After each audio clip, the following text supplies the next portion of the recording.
Anem a aprendre com programar l'ordenador per a que s'apagui automàticament. Moltes vegades pot passar que a les 3 de la vesprada, ara que estem en juny, uno s'oblida d'apagar-lo. Per si de cas això passa, n'hi ha l'opció B que té l'ordenador, que és la de programar l'apagat. Aplicacions, és molt senzill, administració lliures, i me'n vaig a planificador. Una vegada estic en planificador, me demana com sempre la contrasenya, fique la meua que tinc en cada aula, com sempre, i li done a d'acord.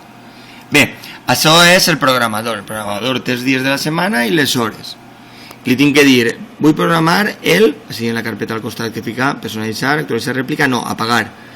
Vull programar l'apagat i vull que siga a les 3 tots els dies, dilluns, dimarts, dimecres, dijous i divendres, dissabte i diumenge el deixem 8, perquè ja estarà apagat l'ordenador, i aleshores li dic ja en aplica.